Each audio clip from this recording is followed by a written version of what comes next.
കേൾക്കണം. വരൂല തന്തേ, വരൂല. ഇവിടെ തന്നെ ഇരിക്കുള്ളൂ.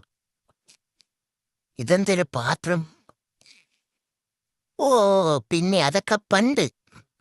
ആ വീഡിയോ അങ്ങനെ വൈറലാക്കി നിങ്ങൾ കുറെ സബ്സ്ക്രൈബർ ഉണ്ടാക്കി. ഇനി ഞാൻ ചാടൂല. ചാടൂല എന്ന് പറഞ്ഞാൽ ചാടൂല. ഇങ്ങനെ പറഞ്ഞാൽ മനസ്സിലാവില്ലേ? മൈൻഡ് ചെയ്യാതെ ഇരിക്കുന്ന കണ്ട അറിഞ്ഞൂടെ ഞാൻ ഭയങ്കര ആറ്റിറ്റ്യൂഡ് ആണെന്ന്. പാത്രമല്ല, ഇനി പരവതാനി വിളിച്ചാലും ശരി തന്നെ ഞാൻ വരൂല. പറഞ്ഞ മനസ്സിലായില്ലേ? ഒറ്റയ്ക്ക് മീനം തിന്നിട്ട് ചന്ദ്രികൻ കൊണ്ട് വന്നേക്കാണ് പതപ്പിക്കാൻ. ദാ മേലോട്ടൊക്കെ കയറി വരുന്നു. തല്ലിൽ ഞാൻ മിണ്ടൂല. എന്നെ വിടാൻ വീടാൻ കടിക്കും ഞാൻ. ഇല്ല, മീനിന്റെ കാര്യത്തിൽ ഒരു കോംപ്രമൈസും ഇല്ല.